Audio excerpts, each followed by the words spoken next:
Dr. Frank Mitloehner is a professor at UC Davis and an air quality extension specialist. This week, Chris Knight continues their compelling conversation about agriculture and the environment. Welcome. Thank you for joining me today, Doctor. Well, thank you for having me. So, with all this farmers markets and the vegetables that are beautiful that they're selling to us that are local, and I'm a believer in buying locally, but nonetheless, it's a lot more expensive, and I'm lucky to be one of those persons who can afford that. Are more and more farmers being driven into that kind of boutique industry, and how big is that industry that they all can't go into it? So it's an excellent question. The advantage of farmers markets is that the profit goes straight to them. Okay, so what they sell there, the farmers sell there, Right in their pocket. in the pocket. They have to pay a fee for the stand, but the majority goes to them, and that's a big difference compared to sending it to some major chain or so that then sells their products. But then, if you're that farmer already, you're boutique, aren't you? I mean, if you can So- afford to do that. And that's the problem. Farmers market, even though the concept might be nice, are a tiny, tiny, tiny fringe of the overall food system, okay? It's much less than 1% of the total. The vast majority of people who buy food in the United States buy food based on 3 criteria: price, taste, and brand. 95%. 4% are interested in organic and local and so on, 4%.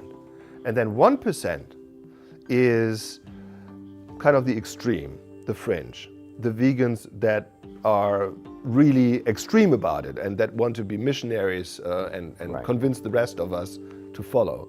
That's 1%. But this 1% makes so much noise that everybody thinks there's a huge movement that is sweeping through the country. That's not true. Well, they not only paint a wrong picture, they paint one that besmirches, the honor and the integrity of a farmer. Is there any effort for farmers to sort of create a price support on a product so that they're more profitable? Not really, not really. But the reality looks like this. These pressures that we are talking about here, those particular financial pressures, they are leading to a situation where farms are growing larger. That's, by the way, not just conventional farms. Look, about 50% of all organic farms in the United States are here in California, 50%. Mm-hmm. And the vast majority of these organic farms are at the same size and scale as conventional farms. They're not the little farms that deliver to the farmer's market. They are massive in size, okay? They're compartments of a larger ag organization, aren't they? That's selling a standard version of an egg, if you will, versus an organic egg, right? But, overall organic production in the United States is very small. It's 3-4%. That's it.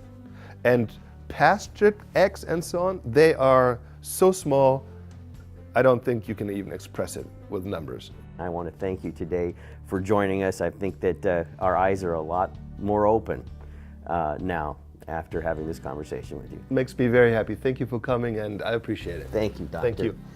And that has been Pork Chops and Applesauce, quite an education. Thank you for joining us.